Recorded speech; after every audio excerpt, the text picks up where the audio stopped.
Who's on your ECW Mount Rushmore? Sandman, Sabu, Taz, Raven. When you were there, the roster was stacked. Yeah, trying to make waves through a roster like that, it's a little hard. There's various versions of the spear, but the way that you do it looks the most devastating. One of the best scores I've ever hit was in Michigan. The guy's name was Gore.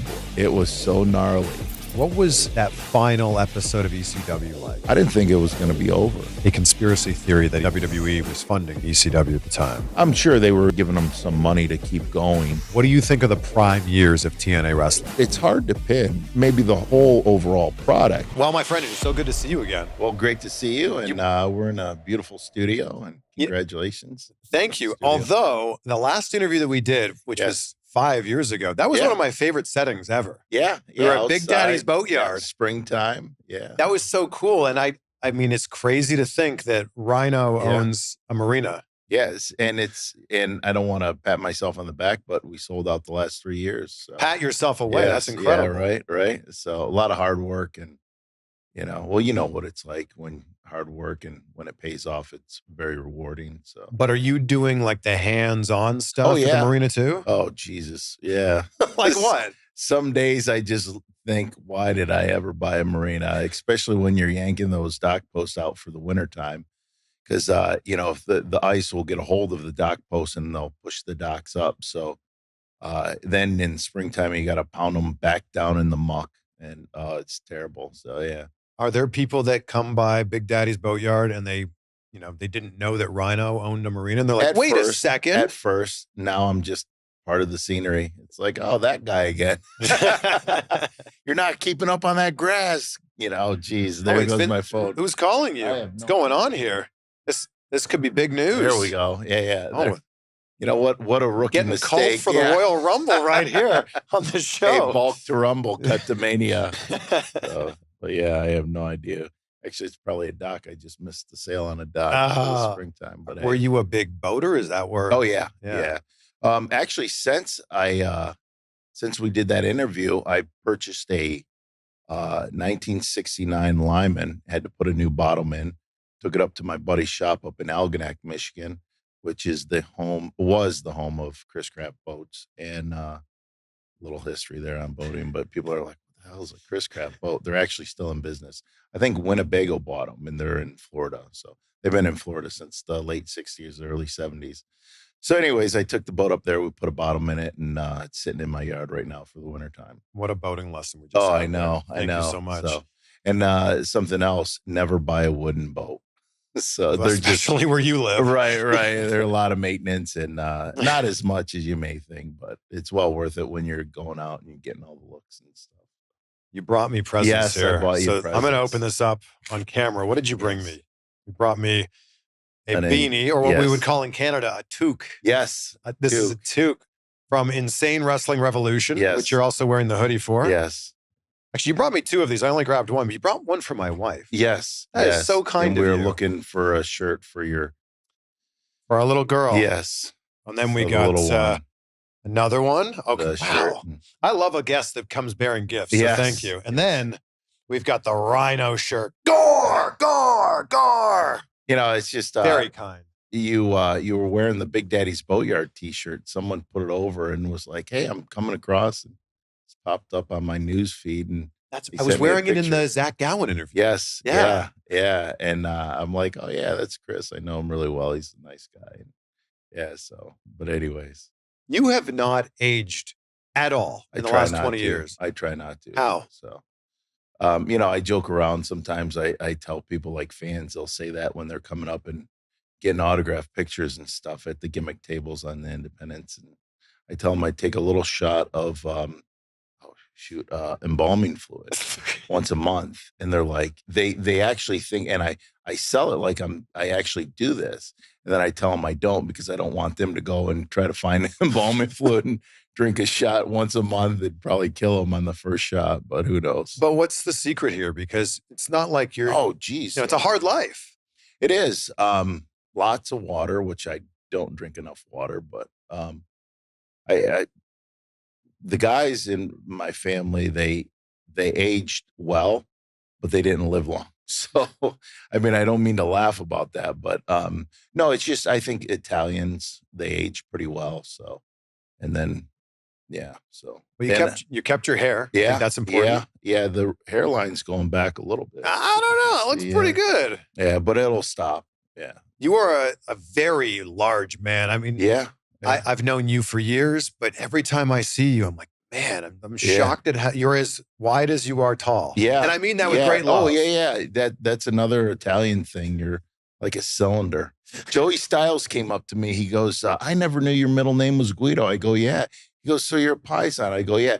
Garen comes from the northwestern part of Italy. He goes, that explains your cylinder-like shape. I go, well, there you go. I'm never going to be a bodybuilder. You know, I don't have that tapered waist. So what do you weigh as you sit here right now? 310. 310. Yeah. I told you, bulk to rumble, cut to mania. That was actually a joke in WWE because everyone's like bulk to me or rumble, cut to mania. And yeah. So what would you bulk to, and then what would you cut to? Oh, usually I try not to get above 310. Yeah, I would always wrestle anywhere from 279 to 299, right around there. I don't know how you could be 300-ish pounds and move the way that you do. Oh, I know. And it's actually gotten better. I had some bone spurs in my hip I had cleaned up, and, you know, that was nagging me for a while. And, you know, I actually feel 21 again. Yeah. I mean, you pretty much look 21 again, too. You know, sometimes I don't feel 21, especially when I'm wrestling those dock posts out of the muck. Those are your toughest opponents? Yeah. And then you have to lift them out of the water, set them on the dock, and, you know, they've been sitting in the water all season, so they're waterlogged, and oh, Jesus. Yeah, but anyways, I bubble most of the marina now, so I invested several grand into de-icers. So then I wrestle with that during the wintertime too, because sometimes the wind will blow the water out. Then ice will start to gather around the cage where the propellers at for these de-icers. If you don't know what I'm talking about and you're interested, just look it up. So what it does is you set these machines with the propellers, you hang them from the docks and you drop them down to the bottom, pick them up about a foot, turn them on, and they'll agitate the water so it doesn't freeze. So when the water drops and the temperature drops, which it's doing right now in Michigan, so where the marina's at, they'll start to freeze. So you have to go yank them out of the water, bang the ice out. One time I was out there for 24 hours straight talk about, it was like 7 degrees, wind chill. It felt like -10, you know. Oh, it was a nightmare. Once you got 3 or 4 of them cleaned off, you'd have to start all over again. And oh man, it was a nightmare. I feel like we could talk about boating for an hour here. Oh yeah. I've owned several boats. I've owned a lot of bass boats. Oh really? I had a Skeeter, and I most recently had a Ranger Z520. Look at you. Oh yeah. I mean, bass fishing is one of my real passions, one of my first loves. Yeah. Well, where would you go? Lake Ontario and stuff? Yeah, I grew up in Pickering, so we were right on Lake Ontario. But then when I moved to Cleveland, Lake Erie was like right in my backyard. Yeah. I would launch my boat in Sandusky a lot of times. Yeah. That's where Lyman boats were made. Look at this boating history we're getting here. Yeah, the factory's actually still there. It's a marina and a banquet hall. Oh, wow. Yeah. So Lake Erie is one of the best smallmouth bass fisheries in the world. That's where my marina's at. You can move one of your boats over to my place. I'll look after it. I mean, would you get a dock for you? Friends and family discount? Hell yeah. Thank you. That discount you pay more, friends and family, because you're a pain in the ass. That's why. You're technically on Erie, or are you technically on St. Clair? No, Lake Erie. Yeah, okay. Yeah. Yeah, we're in Monroe, Michigan. Yeah. So, because I mean, Michigan also has the Detroit River. Yep. Yeah. Wait, we have gone way down a rabbit hole here. Oh, we have. Everyone listening is like, I thought we were going to talk about wrestling. Yeah.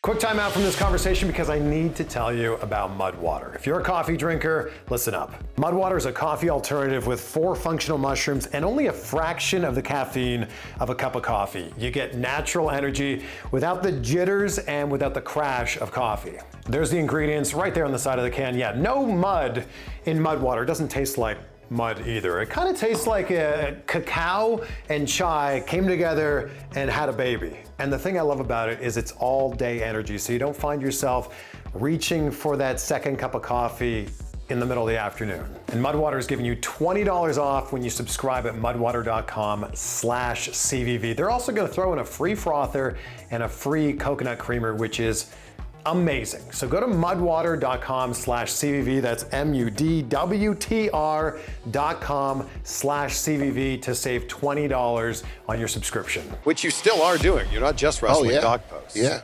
Yeah. Well, I'm wrestling for TNA. Yes, TNA. I got used to saying Impact, and then they switch it up, which I thought was a smart move going back to TNA. And a lot of the overseas markets still called it TNA and presented it as TNA.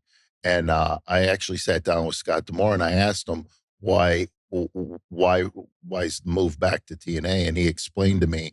And when they announced it, I mean, everybody in Chicago, everybody started chanting TNA, and the support online for switching it back, I mean, it's incredible. And it's not just like a shock moment. I mean, people were wanting that. Oh, the amount of nostalgia that is attached to those three letters. Yeah. Oh, man, for so many great wrestlers, yourself included. Yeah. Yeah. When I first went there, I'm like, God, I don't like the name. And then I got used to the name, and then I really liked the name. And then even after I had left, I'm like, okay. And everybody, you'd mentioned TNA and everybody knew what you were talking about. And then, they change it. I'm like, I understand, but and then here several years later, they change it back. How different was it wrestling in the 6-sided ring versus the 4-sided ring? To me, when I first got in there, I'm like, okay, when I went over there in 2005, I thought it was going to be a little difficult, but I just decided, okay, well, if I want to go to the ropes, I'll head towards the ropes. If I want to go to the turnbuckle. So you had a little bit more, less rope to play. Well, more rope technically, but, not as much room in between. But they're tighter ropes, right? About the same. Oh, they're cable, yeah. It didn't take me long to switch, or get used to it. I remember I went to a meet and greet with AJ Styles, like 2008. Yeah. And I remember asking him, like, how different is it? He's like, it's exactly the same, man. And I was like, oh, wow. I thought it might be slightly different. What a great guy, too. AJ. Isn't he awesome? Yeah. Family guy. And him and his wife. And then I wasn't too shocked that I found out he was a cheerleader. And then I'm like, it made sense, how great he is as an athlete. Oh, his athleticism. Yeah. And then I'm like, man, you must have really picked up some chicks in college, especially on the team. And he goes, I met my wife then. And I'm like, oh, the opportunities you missed out on. How did you find your way to ECW? Ulf Herman. I don't know if you ever heard of him. He's a German wrestler, and he wrestled for Otto and All Around. And he came in, I worked with him in 97 over for Otto Vance and Peter Williams. And then he, in 98, came over, and Sabu, I don't know how he knew Sabu, but him and Michael Kovacs.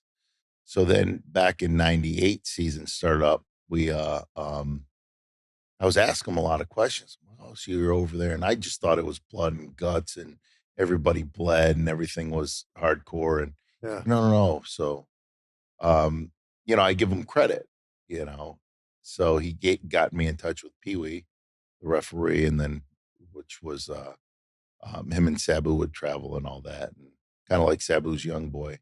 That's a Japanese term and stuff. Anyways, long story short, I got a hold of him and then rode into ECW, had a couple tryouts, and got hired. So, do you remember your first conversation with Paul Heyman? Oh yeah. Took place at 3:00 in the morning. Yeah. And I never knew him and Cornette had heat, right? Okay. I don't even know if I've ever said this in an interview. So I worked with a local wrestler, myself, I was a local wrestler too. It was in Detroit. It was my memory's sharp too. So Grand Rapids, there were a lot of people working out there. Then Lansing, there were no workouts before the show. Then in Detroit, it was myself and one other person. Taz and Paul were sitting ringside. Just had a good, solid, basic 5-minute match. So he goes, "Hey, how old are you?" And at the time, I just turned 23. He goes, "How tall are you?" He goes, 6 foot. He goes, "I want to talk to you after the show." So I'm like, okay. So I hung out, watched the show. It was a great show too in Detroit.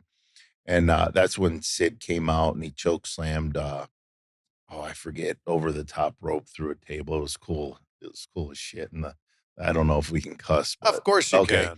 So long story short, I say that a lot. You gotta, everybody take a shot every time they hear me say long story short. You're getting drunk tonight. So,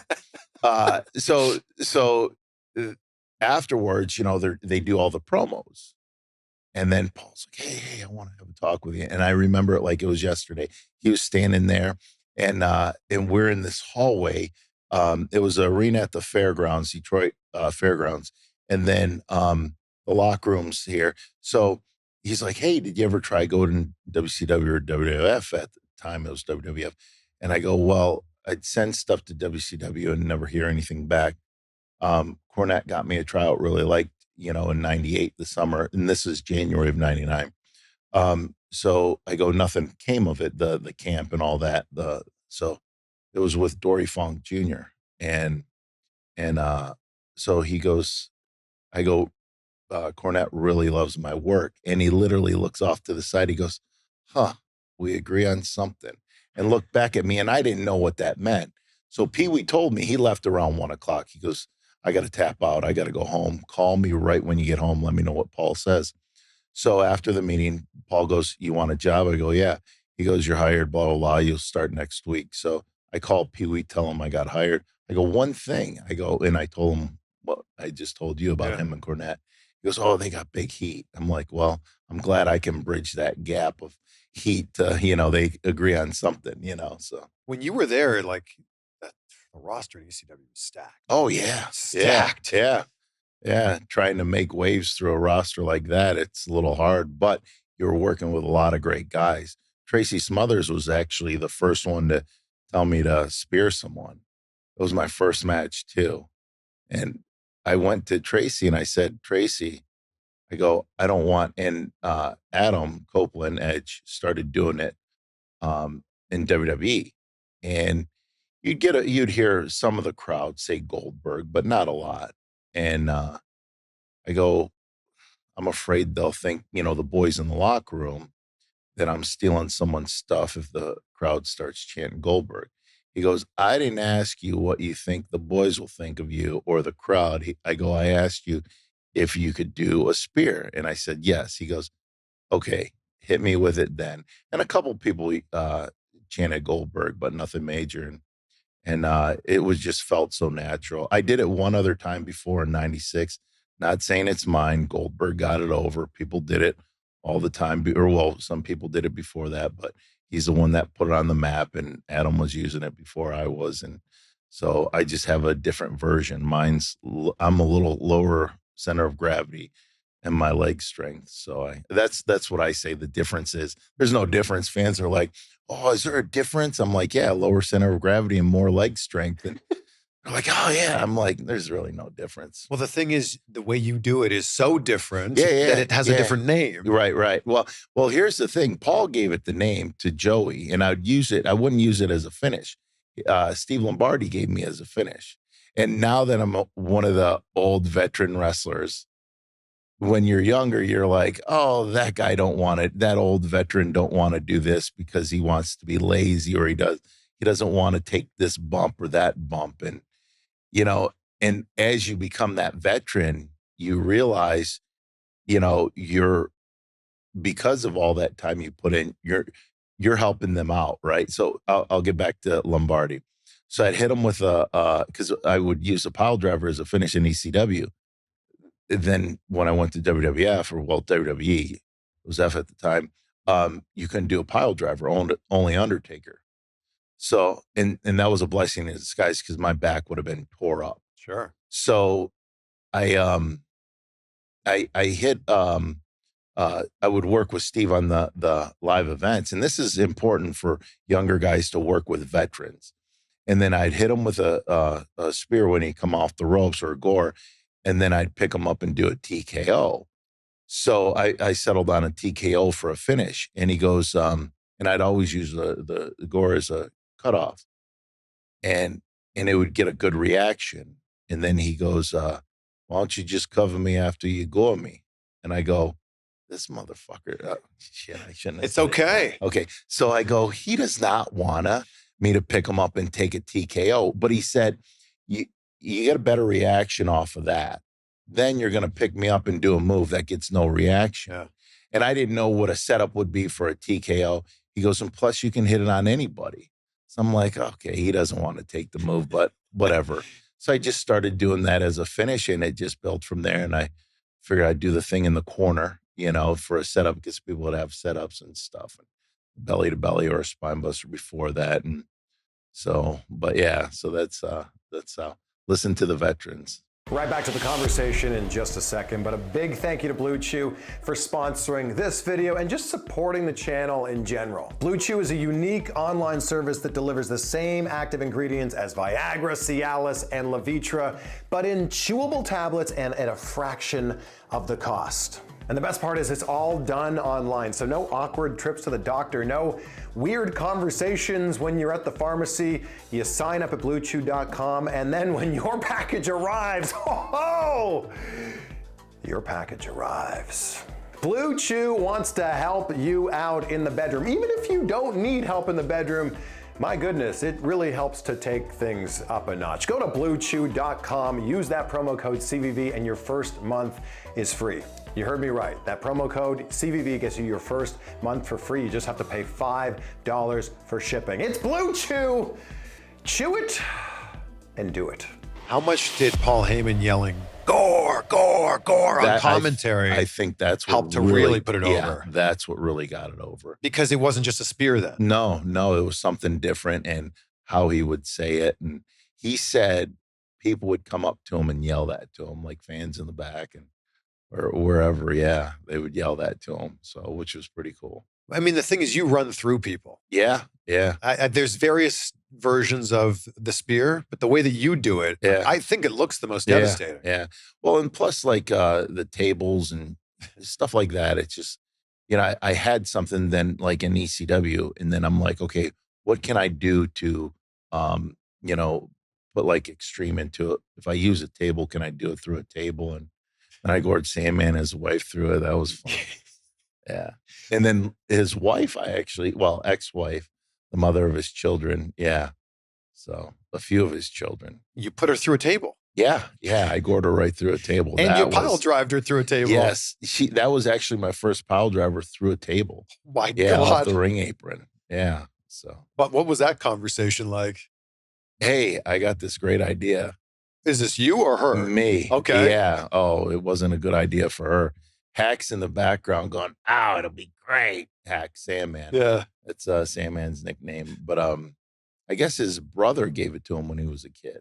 And then when he went to WCW, they couldn't use Sandman, or they wanted a different name. So I guess they called him hardcore Hack, right? Yeah. You put his wife through a table though. Yeah. Like, she was nervous as all heck. Yeah. I bet she was. Yeah. And then I go, "You don't have to do it if you don't want to." And Sandman's like, "Ow, it'll be great. She's going to do it." I'm like mouthing to her. I'm like, no. Did you think you killed her? Because like, she looks like she weighs 100 pounds.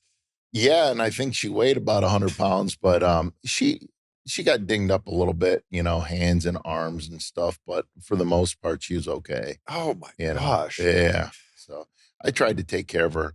Sandman was the worst to pile drive off the ring apron. Why? Holy cow. Because his weight, and then one time he grabbed the rope. I don't know if he knew he did, but I seen him grab the rope and it threw me off. And he landed on me. I go through the table. The leg comes up and hits me. I actually saved his life one time. Actually a couple times. One when we were wrestling, when we were traveling. So and I love him to death. What a great guy. And he put me on the map. And I'll give him credit. And he started my career, because he came back, and I'll never forget. It was in the ECW arena the night he came back. The loudest I've ever heard that place. The October 30th, I think it aired, of 99. He walks in, and he's in great shape, and nobody knows he's going to be there. And he said, "Oh, you're great, kid. I told Paul if I come back, I want to work with him." And I've never met him before, and I'm thinking, "Oh, great." And I've just seen the beer cans and and And I heard nothing but good things about him, but I'm just like, I don't know what I could do, And we had great matches. You And did, yeah. in Gary, Indiana, he goes, this is like the first couple matches we've had just on live events. We didn't have any matches on TV. They were always running their build up and he goes, I'm putting you over tonight. I'm like, you don't know whatever is best for business. He goes, it won't hurt me, kid. It's just going to help you. And I go, okay. He goes, the crowd, they'll go quiet. They'll start booing. Then they'll start chanting refund. And sure as shit, they did exactly as he said they would when I pinned them. People thought at first it was a screw up on the ref's part or something went wrong. They didn't think I was going to go over on them. And he actually showed up sober to the arena too. I was a little nervous wrestling him sober. I never did that before. Drinking, he's fine. Yeah. He just woke up. I forget exactly what happened. He's like, I'm sober now, but hopefully I'll get a buzz by the time I get to the ring. And he literally played out his music, ran out of beer, had to go to the back, get some more beer because the opening spot, he spits beer in my face. So he needed more beer. And then he went to hit me with the kendo stick. I ducked and I clotheslined him and I start kicking him. And I go, I told you I like light beer as I'm kicking him. He starts laughing. Oh, yeah. The roster was so stacked at that time. And then you had a lot of guys that were getting picked up elsewhere. Yeah. Mike Awesome and Taz, and the list goes on and on. Yeah. How close were you to moving and going somewhere else? At that point? Yeah. Because you were there to the very end. Yeah. I remember Mike Awesome, because we started traveling. Sabu had left, or he tried to leave or something, or I don't know what the deal was exactly. I do, but it's a conversation that really nothing major. I guess he signed with WCW, and then Paul's like, no, he's got a contract. And then they were like, all right. And then it took him a while to come back, Sabu. And then when he got back, it really was never. But Mike, right before he had left, he didn't tell me he was leaving. He, growing up watching Hulk Hogan, and this was 99, right before 99, 2000, right before Mike Awesome had left. And he said, oh, I was hanging out with Hogan, blah, blah, blah, on the boat, and Horace Hogan too. And he goes, yeah, they mentioned you, not to sign me or no tampering or anything. But I thought to myself, I'm like, Hogan knows who I am. That little kid is like, yeah. So yeah, you were there till the very end. What was that final episode of ECW like? I didn't think it was going to be over. Oh, wow. Yeah, and wherever it was in Pine Bluff, Missouri or something like that. And I'm just like, nah, Paul's, and I wasn't drinking the Kool-Aid going, I believed in the product, and I believed in Paul, and I believed in everybody in the locker room. Yeah.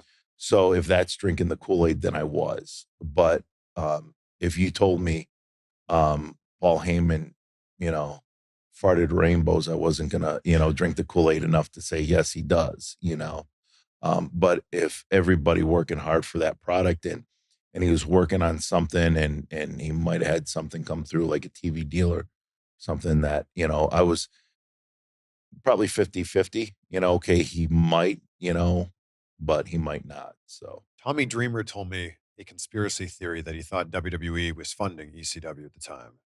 At that time? Yeah. I'm sure they were giving him some money to keep going. Wow. But I also heard, that they did that before in the past because it was kind of like a good feeder system too. Oh, wow. That's interesting. Yeah. So there was no you thought it was going to keep going. So you were the champion at the time and you weren't like, oh, I'm going to be the last champion. You didn't. No, I didn't think that, so. Do you still have the championship? No, actually Conrad has it. Conrad? Yeah. How did he get his hands on it? He called me up, and you know what? Unless you're a classic boat, it's funny because right back to boating. Yeah. Okay. I laugh if people are like, there's some, I don't want to say Me Too movement or anything. And, people like, oh, are you worried about any, comments? Or I'm like, unless you're a classic wooden boat, I'm not gonna harass you. I'm not gonna probably pay attention to you. I just, I mean, Who told Conrad that you had it? yeah. It was one of the guys that started it was a hardcore promotion, kind of like a ECW Revival, Yeah. So here, let me just turn my phone down. That's what I got it in my hand. I should have been more professional. It's okay. This. No. But yeah, so anyways, Conrad got a hold of me, and that thing sat in my cellar at my house, and I never display anything of wrestling. So it sat there. I mean, climate controlled. Don't think of a cellar dungeon. It was built in the 50s, so they had like fruit cellars and all that. So it was a fruit cellar. All my old gear, all that, anything, boots, and So I never displayed any of them.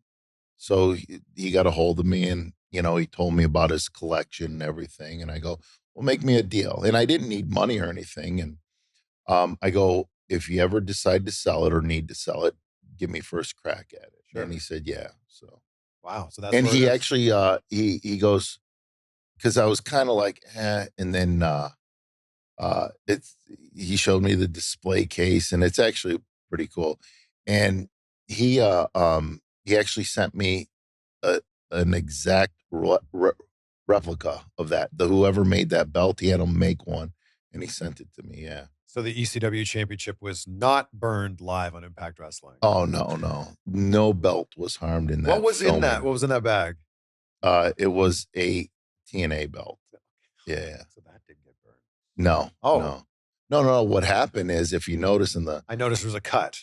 Well, yeah, I walked off, and then I went back, and so many people thought I burnt that. I would never do that. I would never, because it's just it obviously. Oh, go ahead. What were you saying about? I was just say that promo was so good. Yeah. Like it was so passionate. Yeah. And there were so many people that were like, this was the Rhino that we wish we had the whole time in WWE. Yeah. Well, here's the thing. When I went there, Scott D'Amore was producing and stuff, and helped write. I think Dutch was writing the shows, and Jeff and Scott. And Scott goes, here, we'll give Rhino a promo. Jeff Jarrett goes, he can't talk. He goes, yes, he can. And he goes, well, if he could have talked, he would have talked in WWF. And he goes, I don't know exactly what he said then. You can actually ask him. But he goes, so he ended up sliding my first promo in. And then in the production meeting, Jarrett sees it. He goes, I told you he can't talk. He goes, it's on you. He told Scott, he goes, you know what? It's on you. When he crashes and burns, it's on you. And I'm cutting a promo, right? And we're underneath the bleachers, got lighting, and I'm cutting a promo. And I see Jarrett talking to him. And then we watch it back, and he goes, oh, hell, he can cut a promo. And I didn't know what that meant. And Scott told me that afterwards. He said he didn't think you could talk. Oh, okay. Well, you called out Vince McMahon in that promo. Well, not that promo. That was the first promo, and this is a year later. The one with the belt and the bag. You called out Vince. Well, what happened is, and that was nothing personal. Yeah. It was just, they go, hey, do you want to do that? I go, yeah, sure, because they wanted to hire me back, and it was a year, and I'm glad I didn't go back because I wasn't ready to go back. Personally, I wasn't ready to go back. So. So they go, okay, well, you don't want to resign, because I said I announced I re-signed in Philly at the arena for a live event. And then they said the next TV, well, Johnny Ace called me. He goes, hey, can you send the title back? I'm like, no. Legally, I don't know if, I would never take it on TV. That's why I never showed it. Sure. Because there was nothing to show. Yeah. And then we did the thing. And then that was another promo where we had to wait until everything was done. Then we had to go film off-site. And I'm like, that ended up, I think we were done around 2 a.m. And I'm like, man. When you're mentioning ECW, when you're referencing the belt, did you feel the need to call Paul Heyman and say, hey, we're going to do this thing on Impact? No, I don't think he would have cared. He Oh, never okay. said anything. I mean, I probably could have reached out to him, but I think when I got to TV, they go, or they asked me right before TV. They never asked me to bring the title. So, yeah. And we're jumping all over the place with the timeline here, but when ECW did end and you were like, I didn't think it would be over. Yeah. Then it does end. Are you like, where am I going to go now? Or did you Well, no, immediately know you? before the pay-per-view, Victor Quiones called me to call Bruce. And I called Bruce because they couldn't call me direct. And he goes, hey, we would like to hire you, this and that. And I said, I'm under contract. They go, we know, but there's not going to be a pay-per-view. I go, I got my plane ticket. They go, okay. I go, well, how about this? I go, I'm interested, but until they're, closed down and doors shut and all that, I can't just walk out on, even if legally, I was under contract. Even, I just felt like I'd walk out on a friend and someone that, gave me so much in wrestling, because loyalty is a big thing for me. Yeah. And it's like, here, someone gave me a break. How could I just walk out on them? So, and I explained that to Bruce and he goes, okay, well, he goes, Paul might fly everybody out to the New York and not have a pay-per-view and say, hey, we're closing shop. He might do that. So I go, okay, well, we'll just, I'll have to wait and see. So I knew there was some interest. So I really wasn't too worried about it. So the last shows were the 13th and 14th, I think, in January, 12th and 13th. And then they called me on the 30th. You were put in a good spot. Here's another thing I'll tell you. Jerry Lynn. Yeah. Because I asked him, because, there weren't any dates after January. So he said, and a lot of guys were going over to New Japan and working with ECW. So I said, hey, can you give my stuff to Brad Riggins? He said, sure, no problem. I think I put some matches on a VHS tape back then. Yeah, so Brad Riggins called me. Well, Bruce Pritchard called me. It was like the 29th or 30th of January in 2001. Bruce Pritchard called me at 10:30. I was pulling into my bank. And then I talked to him on the out in the parking lot on the phone. And he goes, we want to hire you, blah, blah, blah. This is 3 years. You get a downside. I go, okay. He goes, we'll overnight the contract and it'll be at your house first thing tomorrow morning. I go, cool. I'll, have the lawyer take a look at it and all that. Literally that night, 12 hours later, it was like 10:30. They were getting out of a booking meeting in Japan. Brad Riggins called me and said, hey, we want to bring you over for the March tour. And I said, and this is the first time I ever talked to him. He goes, I got your stuff from Jerry Lynn. We really like your stuff. I want to bring you over for the March tour. And I'm like, told him my conversation earlier on in that day. And he goes, you know what? The contract's going to be great. Go there, make a lot of money. He goes, but if something happens, let us know. The sooner the better, You were put into a good spot in WWE because there were a lot of people that were part of the invasion angle. Yeah. ECW, WCW people that kind of just fell by the wayside. You're put into this angle with Stephanie McMahon and Edge and Christian and doing stuff with Jericho. That I learned so much working with Jericho. And I'll never forget, because see, I'm that type of person. I'll watch and study and I'll learn, and I'll go to people one-on-one. I'm better one-on-one than standing up in the middle of the locker room going, oh, hey, rah, rah, rah, all this stuff. If I have to, I can talk in front of a large amount of people. So in like a banquet setting or whatever, I can, it's not an issue. But, I'm better one-on-one. What's your issue? Is it personal? I can help you out because I went through personal stuff. Is it professional? Sometimes, because a lot of times, you might start cooling off. People start getting upset with themselves. What's going on? And I tell them, like, don't worry. I mean, you have ideas and everything, but it's not a bad thing, and don't get discouraged because so I'm pretty one-on-one. But Vince said, I'd always watch and hear other stories, what people, even Triple H, how he does stuff, and Stephanie, and even Shane McMahon. And so even Scott, I have a lot of conversation. Vince said, you don't learn wrestling, you learn the business and you learn wrestling traveling town to town.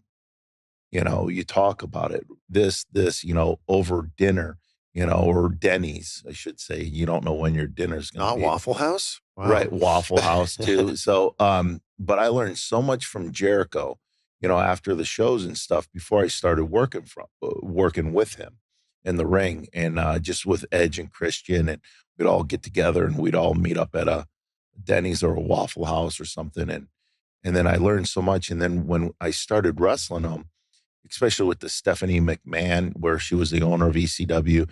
And I learned a lot off of Stephanie because we'd, do pre-tapes and the lighting crew's there, but the sound, and so I'd ask her questions and how she worked in the mailroom on the summers and stuff when she was a kid, and work your way up. And her parents said, you got to learn all parts of the business and you gain respect from the people that you will once lead, and you'll know what they need to do their jobs. And so a lot of stuff like that. So I'm thinking to myself, wow, childhood labor. I could have worked for WWE when I was 12. Family business, right? Yeah. So no, but you learn different things, and you learn about people. And then you learn how charitable people are, and that they don't brag about it and nobody would know, but you hear things, you see things, so, but yeah, I just, that's what I tell guys, especially now. They can learn so much with their phones, watching matches, watching promos. What was old can be new again. What didn't work that night might work the next night, so. WrestleMania 17. Oh, yeah. It's pretty incredible. Yeah. Bubba wanted to kill me the night before. Why did Bubba want to kill you? Oh, Bubba gave me the best advice. This was in 06. After I got divorced, I was in a relationship with a person that wasn't good. I'm not going to go into detail because the person's not here to defend themselves. But it just, so I go, Bubba. I go, and she'd call me all the time. Bubba, or Bully Dudley. He's always Bubba Dudley to me. I think that's the greatest name too. But anyways, Bubba, Diva, and myself, we changed in the one part of the trailer. There was like a little back room for TNA Wrestling. So she'd always blow up my phone. So one time I went to him and I go, Bubba, I go, what's your suggestion? He goes, can you marry her? I go, no. He goes, you know what you got to do. That's exactly what he said. Wow. I'm like, you're so wise, And so anyways, shortly after that, I did what I needed to do and got out of that. And then one time I went to him, I go, I'm drinking too much. He goes, you know what you got to do? I'm like, quit drinking. He goes, wow. I'm like, it just so little words, but so much meaning behind it. Well, it's also making you realize. Right. Yeah. Yeah. You say the words. Yeah. I always tell people, it's like, if someone says something bad about you, whose fault is it? It's their fault. If you let it bother you, then whose fault is it? And then it's your fault. Exactly. Yeah. So, I mean, it's easy when you read something online, something negative. It's like, but I don't go online and read stuff, but I could see how something like that could bother someone. But you got to always remember, okay, if I let it bother me, then it's my fault. And I seen an interview Vince did. He said, I don't worry about the negative things because then it'll take away my focus on the positive things and moving forward and growing and all that. That's so good. Yeah, yeah. So what happened the night before WrestleMania 17? Oh, yeah. Thanks for getting back to that. How Bubba wanted to kill me. So it's a big match. Everybody's down there. And I'm usually, because I didn't do any appearances because they took me off of TV. Bubba, like Lita was taken out. Spike was taken out. I was taken out. So nobody knew we were going to be there. So we didn't have any appearances or anything. And so I kind of was, just go work out, lay low, go to bed early. And I go to bed early a lot. So whenever I can, unless I'm on the road wrestling. So we're all asked to be at the Astrodome in Houston. And I think it was like 11 we got there, maybe 12. It's like 1. And I mean, I tried to take a nap before so I'd be awake. And I'm sitting in Michael Cole's, or I don't think, Michael Cole was announcing at the time, JR and King and all that. But anyways, the seat and the announcer seat. And I'm just sitting there and they're comfortable, especially at 1 o'clock in the morning. They're tired. And they're just working and this and that. And they're talking. And I'm starting to doze off. And it's, when you're starting to doze off, you're fighting it, but it's not working. And all of a sudden, I hear this, Rhino. And I jump, and it's Adam, right, Edge. And Bubba's glaring at me. Bubba told him, look at your boy sleeping. WrestleMania's tomorrow. Not a big deal, right? A big match. Yeah. I mean, that was a big match they had. So anyways, I'm like, and now I'm like, okay, I got to get up, walk around, move around. I didn't want to interrupt the match because it's, Well, you weren't in the match. Right, right. And I didn't want to, but you're part of the match later on. And, and it was one of those things where you're still the new kid on the block. You don't want to, you kind of want to know your role. You don't want to be overly, then it's like, who's this kid? You don't want to fall asleep because it's like, who's this kid, So I got up, started walking around, and then that spear spot, Edge and Jeff Hardy. They're just kind of going over this and he can't jump that far. And you're 18 feet. I think those were 18-foot ladders or something crazy. And I'm just like, I've got the answer, but I don't want to say anything because I got heat with Bubba. And we knew each other in ECW. And he knew I wasn't a jerk or anything. So that's why I think he let it slide and he didn't actually kill me. So I'm just like, kind of like wanting to raise my hand going, oh, I know the answer. I know the answer, and I'm like, you got to get them swinging. That's the whole key to that. So you got to get them close enough. Everything else is on you. And so anyways, I go, why don't you just pick up the ladder? Because you don't see Edge up there. And Bubba, if you're trying to get the ladder out from underneath them, so then that all happened. And so I redeemed myself, Bubba. So and a legendary spot. Oh, it's legendary. That's probably the greatest spear ever. Although spear or Gore. Ooh. I always tell people, I go, nobody's ever kicked out of the Gore. And then you see them think, they're like, well, so-and-so kicked. And then they're like, where is he going with this? Where's Rhino going with this? And I go, if they've ever kicked out, it was a spear I hit them with. Oh. That's what and they always laugh. They always like, yeah. So I feel like it's this, cracking open the F3. Oh, yes. F3, I'll crack one open too. Here we go. This is really good. Isn't that great? Second one's better than the first. I feel like it's this apocryphal thing where JR calls it a 15-foot ladder. Mm-hmm. It's very clearly not a 15-foot ladder. Yeah. Like if you count each rung, there's 12 rungs. Okay. So it's and I called it an 18-foot. You just called it an 18-foot ladder. And I feel like in 5 years, we'll be calling it a 20-foot ladder. Right. Actually, no, it is a 20. I think JR called it a 20-foot ladder. Did he? I believe that's the call. But well, so Adam was up on a 25-foot ladder. So he's up there. He's 35 feet in the air. Yeah.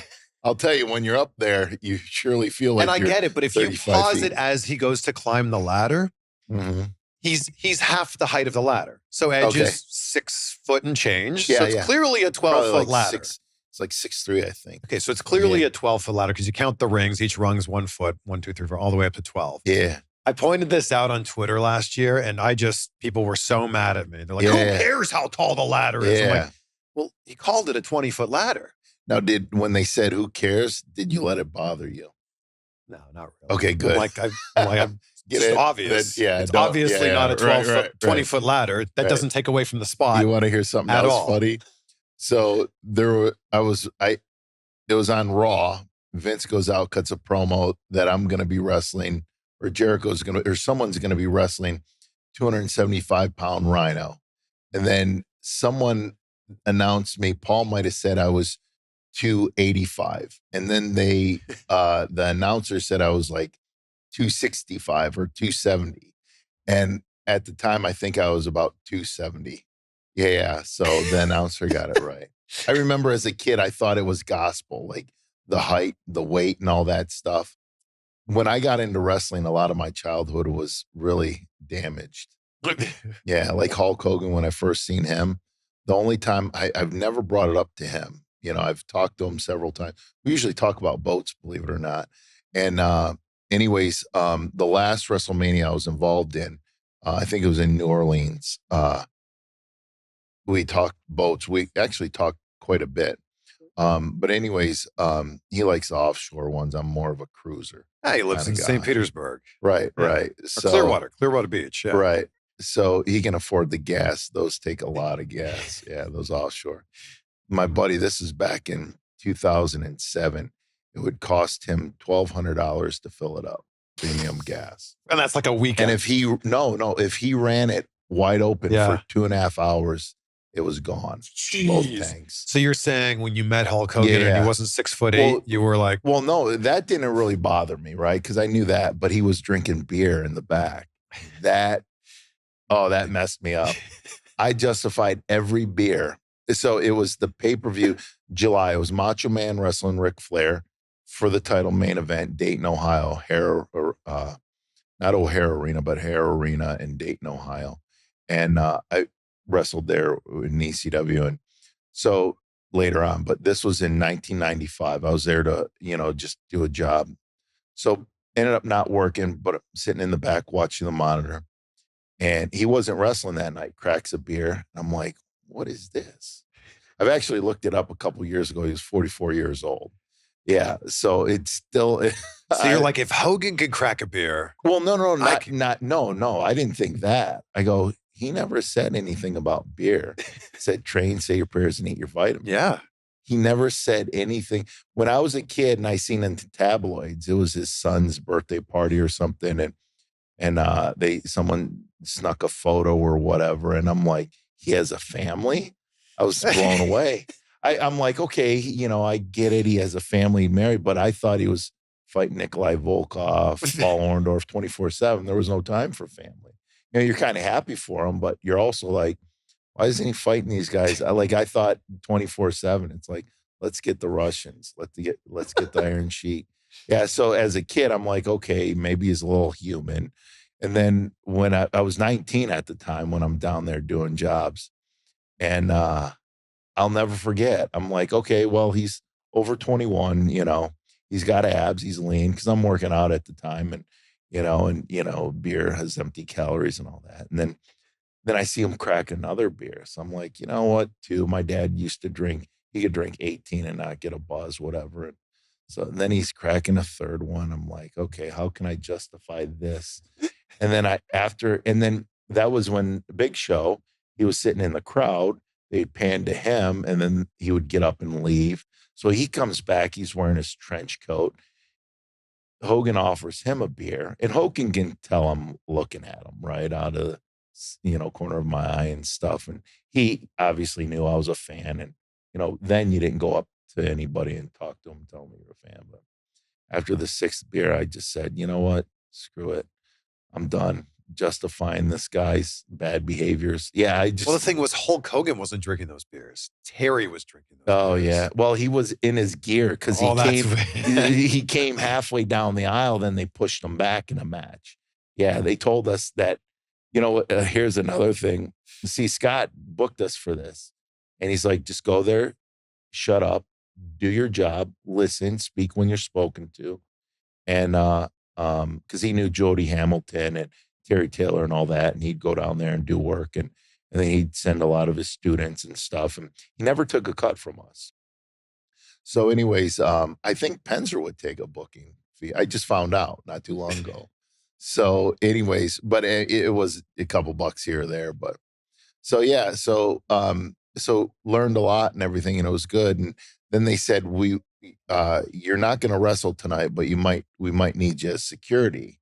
And I'm like, wait a second. So these security guards weren't always real security guards. Yeah. So all this stuff is like, wait a second. And I'm 19 at the time. The Undertaker's not dead? No, that's real. Oh, okay. Yeah, okay, that's real. Yeah, all right. Yeah. So no, but as a kid, your childhood is kind of being exposed. When you're exposed to this stuff, your childhood is taken a little little traumatic. I got to injury. ask you about spearing Chris Jericho through the Smackdown set. Yeah. Because that, as I think I was a teenager at the time, that is burned into my brain. Yeah. So many people. Yeah. When they told me, they're like, hey, we're getting rid of the set. Can you do something? I'm like, this ain't going to be memorable. But that is probably one of the most memorable things 20 plus done. years later. Yeah. Yeah. Was it any different putting him through the set than putting someone through a table? I think it hurt him a little bit more, but Jericho's tough. He can handle it. Again, look, it looks stiff. Oh yeah, he's like, bring it. We got to break this stuff. Yeah. That was the last time they used that set too. Are you saying we had to break the walls down? There you go.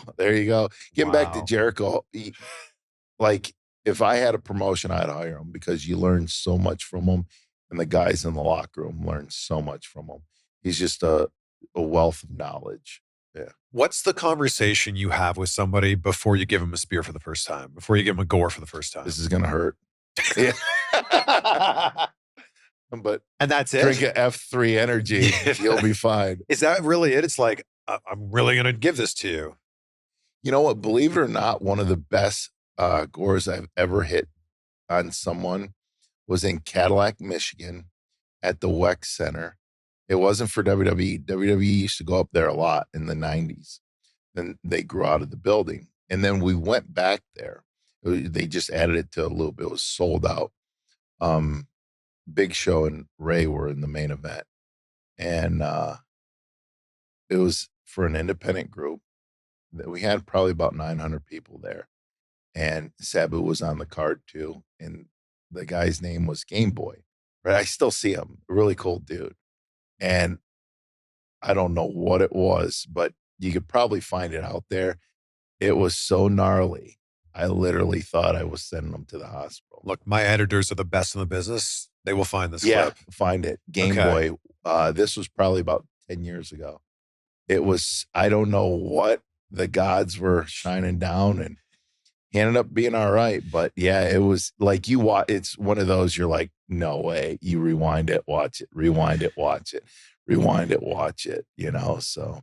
I feel like the one you gave to Lita at WrestleMania 17, it's kind of like that too. That was great, but not like this. Because The Rock takes it the best, but this one was. The Rock takes the best gore? Oh, yeah. Yeah. Well, I mean, the guy's so talented. I know you have him all the time. Rock's the best. I seen him one time because I knew Van Damme's parents, right? They would come to ECW shows. Great. And, and they were very supportive of him. Good family and all that. So I knew him, right? And when we were both in WWE, they came to the Joe, right? And then sometimes they'd take road trips, and they were as much part of the locker room family as anyone else, right? Van Damme's parents. So Rock was walking down, and this was in the back, like the hallways and stuff. And then all of a sudden, and nobody knew who they were unless, you were in ECW. And they're just standing there, and Rock just comes over and he goes, hey, I'm so-and-so. They knew who he was. He goes, hey. And then he knew they were someone's parents or someone. He was just introducing himself. Yeah. I'm like, wow, that's pretty cool. He's the best. Yeah, he just takes his time to just, instead of passing someone by and not saying or introducing you, and he was talking to him for a few minutes, and I thought that was really cool. First time I interviewed him, so, obviously he does a lot of movie interviews, red carpet interviews, but the first time I got him was backstage at Raw, and he was promoting WrestleMania 28, his match with Cena. And we're all standing. Where was that at? That was in WrestleMania 28? Was that in Florida? That was Miami, yeah. Yeah. So, but we did this in Cleveland when I was there Cleveland. at that, yeah. And there's a room full of, I think 4 or 5 of us were about to do interviews. There's a room of maybe 10 or 12 of us there. He walked up to each person. Hey, I'm Dwayne. Nice to meet you. I'm Dwayne. Good to meet you. It's like, we know who you are. Like, this is amazing. Right. Yeah. What a good person, kind soul. So The Rock takes the best gore? Yeah, well, he'd flip and everything, and sometimes people would try to do that, and it just like they'd kick you in the back of the head. It's like just he jumps as well. Like when you're running at I don't know what he does, but he's just amazing athlete. Yeah. Yeah. I think he jumps at the last And then second. the stunner too. I watched some of the stunners. It's like Austin says that's the best stunner. He takes the best stunner. Yeah. I see why. Yeah. Flips all over the place. I've makes seen this it, yeah. whole thing. And then I seen one where he flipped over and rolled over and somehow he got tangled. His feet were up in the ropes and he's laying. Yeah. So I think the story behind that is he was trying to get Steve to laugh. Oh, okay. He's like, if I can oversell this, maybe I'll break Steve. Yeah. And so he would just keep doing it in more ridiculous ways. Right. I did that with Sabu one time. I could never get him to laugh. And we're out and it was probably 2006. And it was a really nice crowd. It was packed too. It was in Jersey someplace. And it wasn't like in Newark. It was like an hour west of that. And it was a theater setting and it was packed and we're fighting through the crowd. And I just start screaming every time he punches me, like overly screaming it. And then he grabbed me, he goes, stop that. And he punched me again. And sometimes his shots would really land. And so anyways, he goes, I told you stop that. And he punches me again. He starts laughing. That's why he was telling me to stop it, because he was going to laugh. Speaking of The Rock, do you remember the segment with The Rock and Jericho and Stephanie McMahon? And Steph was supposed to cut The Rock off when she said mother effer, and it didn't cut off in time, and she ended up saying, do you remember that? I don't really know. I can't remember. I remember I said something. They go, I think it was Stephanie that said, throw this line in. You better show some respect for her or something. Yeah. And they just, I'm like, nobody's going to react to that. That's what I'm thinking. Right. And they just crapped on the crowd. I didn't know how much, I couldn't have imagined that got that big a reaction. Jericho made her a mega heel. Oh yeah. Mega heel. Yeah. And I remember she was in my corner because she was a manager, and she's just, the whole point is, Jericho's just so annoying. We got to put an end to him and all that. And I was her heater, right? Yeah. And it was a lot of fun.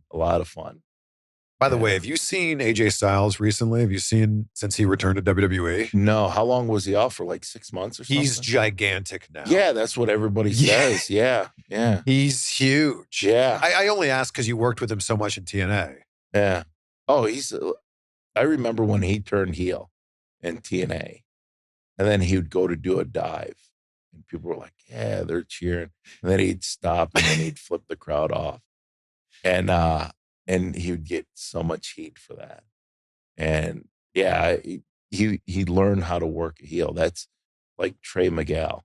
When he turned heel, I made sure, I'm like, because I produced, they used to say agent, because with TNA, I produce and wrestle. So I go, you're not going to do any dives? He goes, no, I'll tease it or something like that. Yeah. And I go, okay, good. Because sometimes guys will, that are that talented, they'll turn heel, but they'll still do a lot of the stuff. And the fans will still cheer that because it's exciting. Yeah. But when you go and you take it away, so that's like Booker T and we did, I love Booker. This was TNA back in 2008, I want to say. And I was a baby face. He was a heel. He worked with Samoa Joe. We were in Liverpool. And I always tell everybody, if you're on the fence about going to a wrestling show, just go. If it's not TV or if it's an independent, just go, because there's something going to happen magically that night, So, so we were in Liverpool. It was the second night. He went to do the Spinnerooni, and then he doesn't give it to him. He was a heel the whole night, or the whole match. And then when he went for the Spinnerooni, they cheer because they want to see it. Sure. He did one of these numbers. Yeah. Then the next day, on the way to the thing, and I've worked with Booker before in WWE and all that stuff.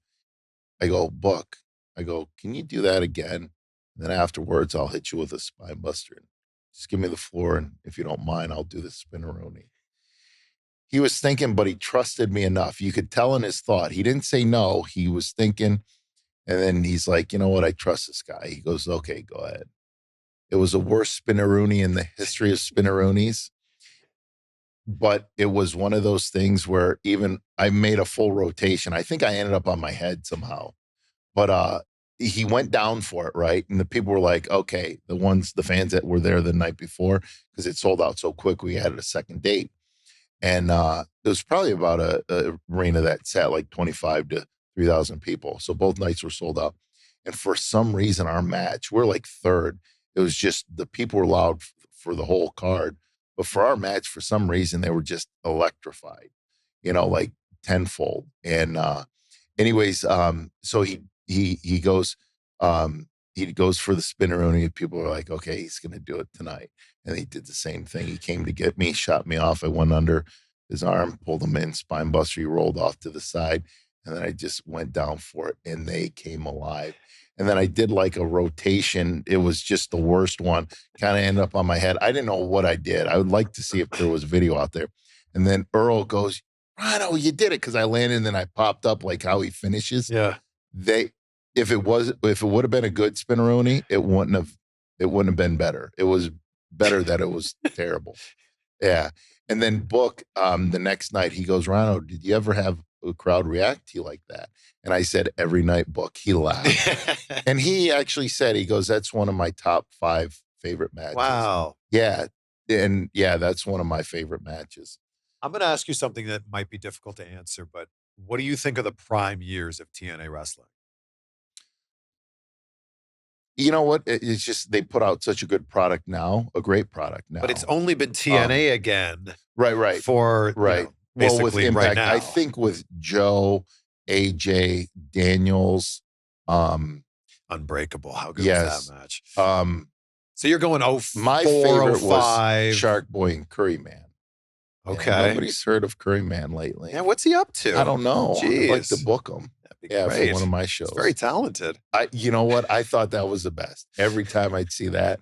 Shark Boy too. Shark Boy was hilarious. Yeah. So are you saying 05, 06? Yeah, 07. And you know what? It's hard to pin. It is. I definitely think up until, and there's good stuff that happened when Hogan came in and Bischoff. And, that's very kind of you. Maybe the whole overall product, that was something they were building on something. There was, even now lately, it's just, it's incredible. Yeah. And you know what? You had to bring something out of the ashes, and it's a slow, I like to play the long game, whether it's with the marina, whether it's with wrestling, whether it's with, my little promotion, whatever. I like to play the long game, and you can throw a lot of money at something, and not have the long game in mind. And then you'll burn out quick. But I think that's what, when Scott took over, that rebuilding process. The last few years, people need to stop sleeping on TNA. It is like the in-ring action is so good. Yeah. And it's just, and it's fun. You can tell. I remember Road Dogg telling me this one time. He says, when you're out there having fun, the fans feel it, see it, and the product's way better. And it's not out there having fun like, smacking each other on the ass, laughing and giggling, not that fun. When you're out there loving what you're doing, feeling what you're doing, he said him and Billy Gunn, which was my best draw ever. I could build a territory with that guy. But anyways, we just had him in. Biggest house we ever drew. He's the best. He is. The easiest to deal with. And such a large human being. You look at TV and you're like, okay, he's a big guy. But then he walks in, you're like, he's like way taller, way bigger. Yeah, he's like 6'6", 280. Yeah, and what a handshake on him too. Oh, it's my like, goodness. man, yes. lighten up. It's like shit. It's like a vice grip. Yeah, I know. And he has this huge charisma about him. Like, oh yeah, sure, of course. We actually in Monroe Township, where the boatyard is, we gave him his own day, December 28th. Billy Gunn Day? Yeah. Wow. We presented it to him in the ring. Daddy Ass Day. Yes, Daddy. It's funny because here I invite the township supervisor, because it's a township, not in Michigan. You have to be a city, you have the mayor and all that. The supervisor's like the mayor, and then you have the trustees. So the one trustee came down. They all signed off on it. This is great, because he was the first one there. We did a charity for our first show 4 years ago.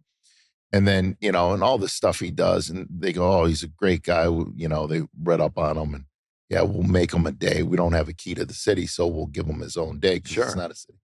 And I go, hey, Billy, he didn't know this. I go, maybe not do the whole suck it thing because, like here's this guy going to give him an award, a member of the township and trustee. And I go, maybe, the whole scissor thing, because he wouldn't have gotten that, So. Sure. So he goes, Rhino told me not to do this, but I'm going to do it anyways. And then he does a suck it. And I'm like, all right.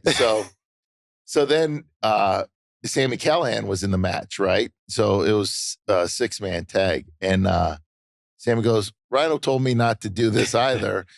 So he did the whole scissor me daddy. So which got over huge with everybody wanted. So I'm glad they did it. But so I'm like, maybe he'll walk out the door and not present him with the, Billy Gunn Day. Yeah. So I'm going to ask you one more tough one Yeah. before we wrap this up. Who's on your ECW Mount Rushmore? Sandman, Sabu, Taz, and Raven. That was quick. Yeah. That was quick. Definitely. You don't put yourself on there? No. You don't put, I guess Paul just kind of has to be, without Paul, none of this exists. Paul's kind of over top of Yeah, I guess, with the puppet strings. The puppet master. What was that? Metallica, Master of Puppets. Oh, yeah. Album cover. So what was it again? Give me those 4 again. It was Raven. Raven will be like, thank God you announced me first this time. That was a bad Raven. But Sabu, Sandman, Raven. Well, we'll switch it up. Dreamer. Oh, you just switched it up on us. I switched it up. Who'd you just take? You just take Taz off of it? Yeah. Oh, my goodness. Well, no, I can't. Oh, Okay, boy. Taz. You know what? Dreamer can go back off to the side. So, we can't even decide on the 4. Yeah, I know. Can we put more on the You can give honorable mention. Yeah, So honorable mention to Tommy Dreamer. Right. Honorable mention. But he was on there. You were already carving out the stone, and then you went, and I'm like, we'll switch it. Turn it back into Taz. Yeah, right. Wow. So, but who's yours? Oh, my gosh. I think RVD's got to be on there. Yeah, see? This whole Mount Rushmore, I get it. I like it, but. Okay, I'll try to give you 4. RVD. Yeah. Sandman. Now, see, when you mention RVD, you start thinking of the matches he had with Jerry Lynn. I know. Actually, speaking of my, I was just talking about Christopher Daniels. He was my first match at the arena. Jerry Lynn? No, Daniels. Daniels. Wow. Jerry Lynn was my second match. Daniels has been around forever. It's incredible. Yeah. And he still looks great. That too. guy's a legend. Yeah. I just talked to him the other day. Yeah. He's great. Good family guy. He's always, and see guys like that, it's good for the younger generation to look up to because they've always lived that strict life, work, never veered off the track, and all that stuff. And then you have guys that have, messed up a little bit, but straightened out, so you can learn from them, so, but yeah, Daniels is always, so. All right. So I'm going to go RVD, Sandman. It's just so hard. Yeah. We got to start having Mount Rushmore, like 2 Mount Rushmores. Top 10, but then you're going to need more. Okay. I need to finish this off though. Can I just copy the rest of your Mount Rushmore? Go ahead. All right. So then I got to put, you didn't have Dreamer on there. So I'm going to put Dreamer. I think you got to go. What's your Mount Rushmore on WWF in the mid to late 80s? That's so hard too. So I'd say Hulk Hogan, Rowdy Piper. Sure. Okay. No, you can put Warrior on there, Macho. I would say Macho. I like Warrior, but I definitely say Warrior as the kid. Okay. So if my all-time Mount Rushmore, and the only reason I came to this conclusion, we've gone all over the place here. Yeah. Is I interviewed Hogan and Flair at the same time together. And I'm like, really? For me, there's 2 of my members of the Mount Rushmore right there. So I go Hogan. How was that? Oh, it was great. How long ago was that? That was 2018. And that's out on my YouTube channel and people can check that out. I also had a day a few months ago where I interviewed Flair in the morning in Tampa, drove to Clearwater Beach. It was still nighttime for him, bro. Drove to Clearwater. I love Flair. He's the best. Yeah. Drove to Clearwater Beach, did an interview with Hogan, came back, had happy hour with Flair, and Mike Nice. Chioda was there. We did an interview with Chioda. What a day that was. So Yeah. Hogan, Flair, Taker, Austin. That's my Mount Rushmore. Yeah. And I think a lot of people will go, but you love The Rock. How is The Rock not on there? Yeah. The Rock's wrestling run was so short that it's hard for me to put him on. But great, though. So great, Yeah. right? But if it, and it's Austin Rock, kind of like, they were the ones at that time. But that's definitely if you had to do 90s, that's my like Mount 90s. Rushmore. Yeah. Yeah. Rock, Austin, Taker. Yeah, Taker, Hunter, Kane. Stacked. Mick Foley at that time. I heard Kane was only supposed to last till WrestleMania. Didn't you hear that? I did not know that. No, what a career. I want to say Undertaker or maybe even Kane was telling us, Glenn, in the locker room that they debuted him in November of 97, and they were supposed to build him up to wrestle Undertaker at WrestleMania, and that was going to be it with the character, but it got over so much. What a career. I know, like 20 some years. That's another one I wrestled for the first time, and I'm just like, man, what a massive human being that guy is. Yeah, he goes, put me in like a camel clutch or something, and then I'll pick you up and I'll do the electric chair. I'm like, and at the time I was probably 275, 280. Legit, yeah. And I'm like, can you? And I got a lower center of gravity and everything. It's like, yeah, I'm pretty sure. And then I go, I'd rather just, see if you could pick me up here. And he goes, okay, get on, and he just picked me up, no problem. Like, man, I'm glad he's on my side. And Big Show too. What a great human being. Freak of nature. Yeah, I'd shake his hand every time, even when I shake his. What's really cool about him is I traveled with him one weekend, and it was myself, Paul Heyman, Nunzio, and myself. And we went to stay at a Marriott, and he had a friend that would, like a district manager or whatever. And they gave us a rate, right? The wrestlers. It was in Philly. They go, hey, we'll go park the car, and then, you guys check in because you didn't check in. So we were telling it was like double. I go, no, we're with the wrestlers. The guy was being a real prick that was checking us in. This is after the show. So they come in, they go, can we have the keys? We're just going to go to another hotel because it was like double or triple or whatever. And Big Show goes, no. And he even pulls out. He goes, no. And the guy was, and Big Show started to get mad, right? He wasn't trying to pull like rank or anything. Yeah. He's just like, no. And you see all the rates. He pulls out his gold card or whatever, and he goes, give me 2 rooms. We go, no, Show, you can't do that. He goes, no, screw this guy. He goes, I go, no, we can pay for it, but we'll just go, please, And then he would pick up our meals, right? And we felt bad. We're like, he goes, listen, you're I'm treating you. Don't. He's like, Show, And so one time we snuck the bill, right?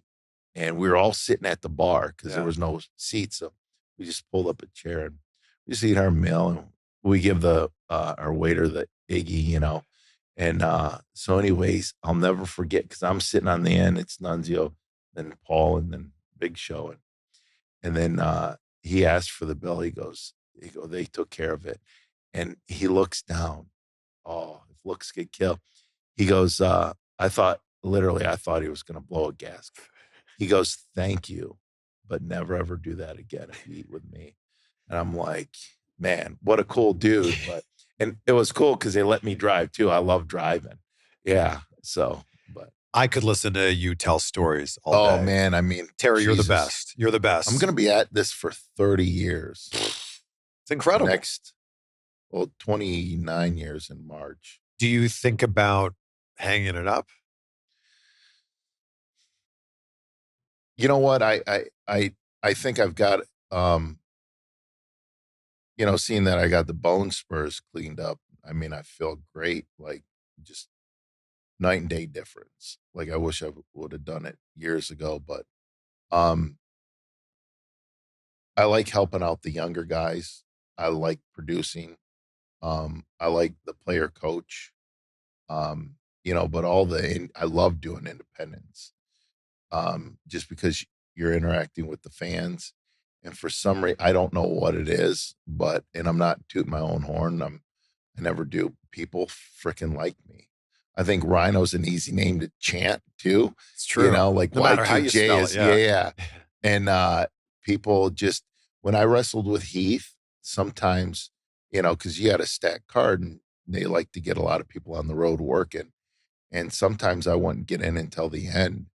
And I would just work that apron and people would just, I'd think to myself, why, like I enjoy like my career and everything, but it's just like, it's like a lot of times, this is one of the biggest compliments. And I don't know if Dango knows, but we went over to, this was when Heath and I were tag champs.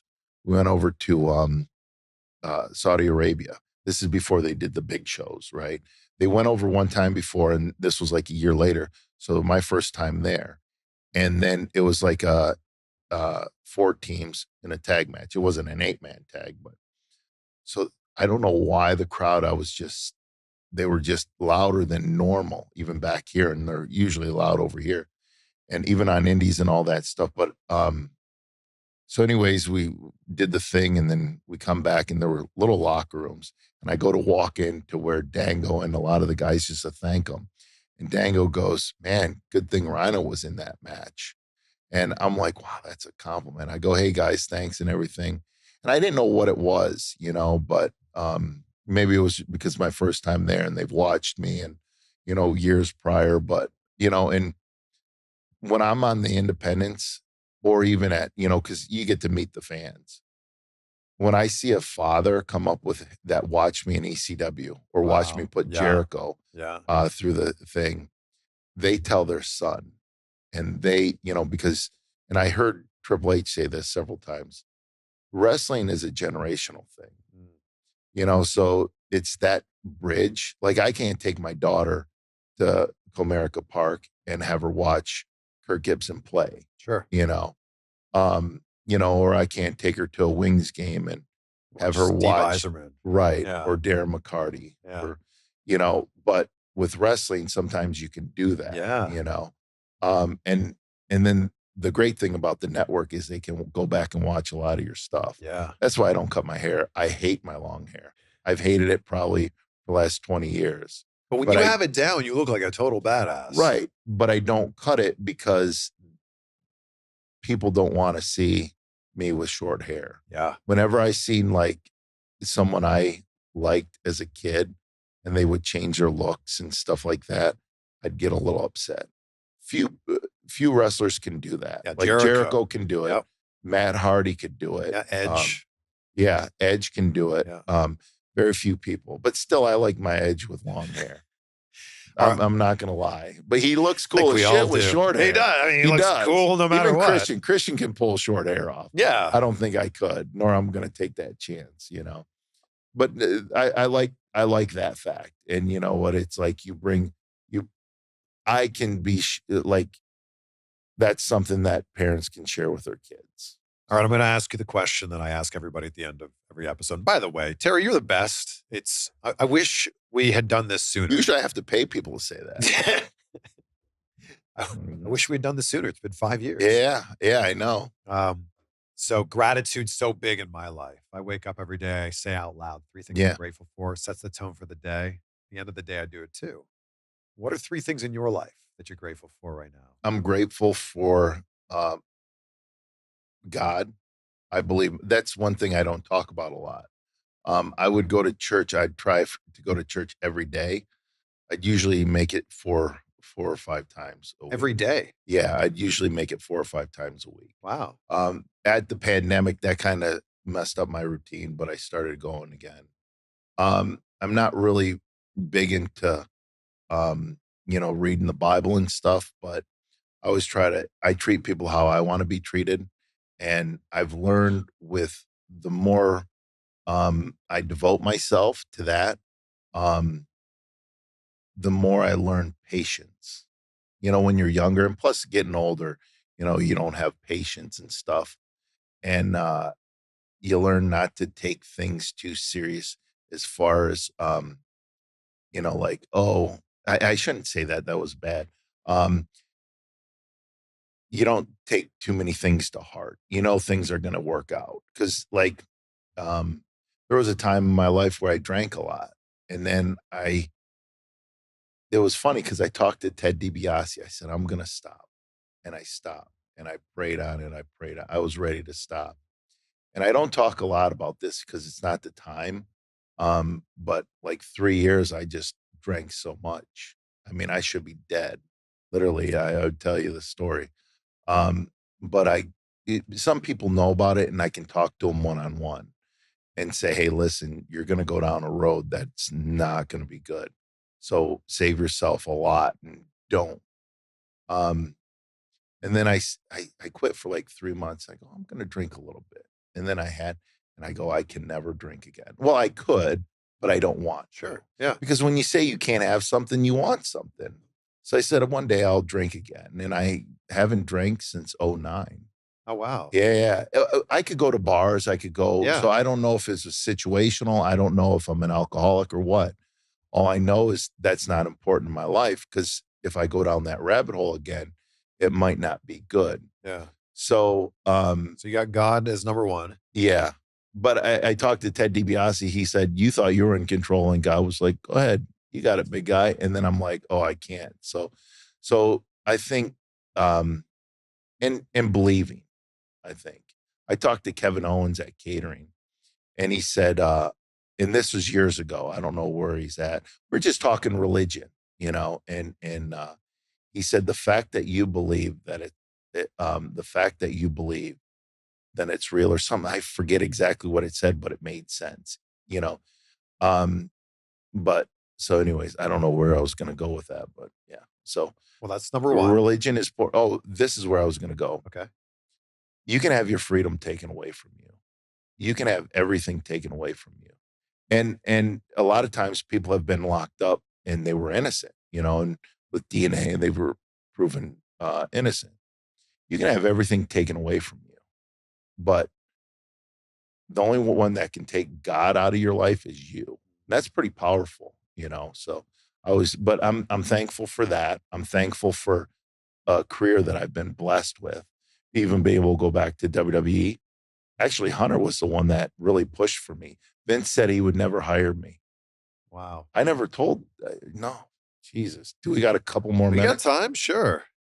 Well, Hunter wanted to hire me back after TNA. Vince told Hunter, and Hunter didn't tell me this, but Vince told Hunter, I like Terry as a person, but he's never going to work for us again. Wow. Never. I heard that. That was in 2013, right? So Terry Taylor actually told me. I don't know if he was supposed to tell me or whatever, or if Hunter told him. Hunter was a big fan of my work and stuff, and he knows the importance of, veterans working with younger guys actually in the ring. He said, it's not a battle I can win. I seen Pat Patterson. Pat Patterson's always been a fan of mine. Up in Montreal, I was working with him in 2014, I think it was. So then, when you hear that, it's kind of like, oh, but I know I can change people's minds, right? And I know the wrestling business. So this is going out to someone says never, doesn't mean never. So then Pat goes right to Vince, and Steve calls me. He goes, brother, you're going to get a call. My Steve Lombardi sounds like Taz. Brother, you're going to get a call.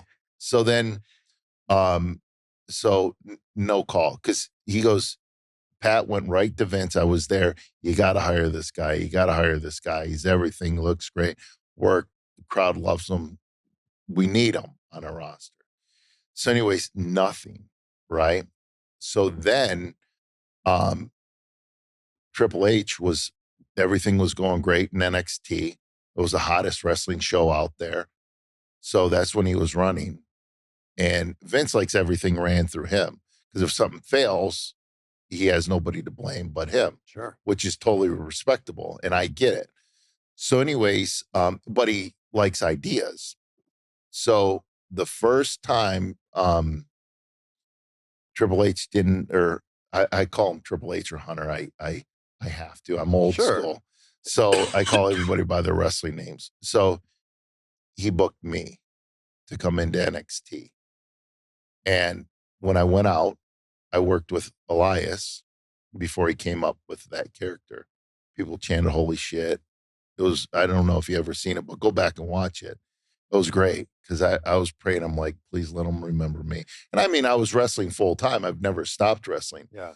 And Hunter knew that. So, and he knew it would work because he knows how to book stuff. He knows how to run wrestling.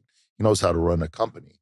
And I'm not just saying that because he was in my corner, but so if something worked, what's going to happen? He's going to get more.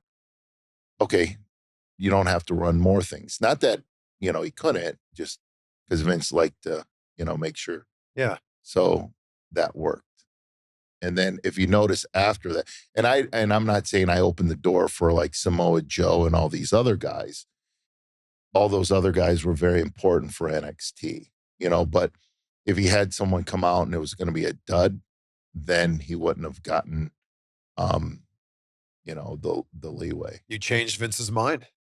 Oh yeah. Well, thank you for bringing that up. I go on these talking. So a year later, I work with NXT for like 9 or 10 months. Then I do the pay-per-view in December. And then in January, we figure out a Legends contract. Then in June or July, they break up the brand split. Vince asked for every person that worked for WWE. There was like, Mark Crono called me up. He goes, hey, we want to give you a 3-year deal. He goes, we gave Vince 159 names. You were one of 5 that he picked. Wow. Handpicked. So he's like, without saying, will you please accept the deal? Yeah. He was like, can you really? So it went from Vince doesn't want to hire you to. And 3 years later, wow. I was one of 5 that he handpicked. All right. And it was because of Hunter. And, wow. yeah. Well, and I never work. thanked Hunter for that because it's like when I finished up there, they just sit you at home, so, but, Hunter and Stephanie and Shane and Vince too. I thought about writing Vince a letter, but I didn't think it would get to him or Hunter. Still can. Yeah. Yeah. All right. So what's your third thing you're grateful for?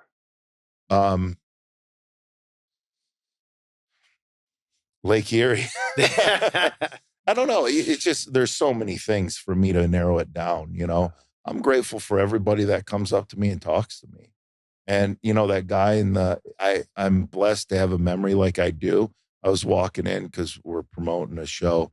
I'm grateful that I have the mobility of all my limbs. Yeah. I'm grateful for my health. We don't know when it's going to go, if it's going to stick around your health. You can always work out and try to do everything and eat clean and all that stuff.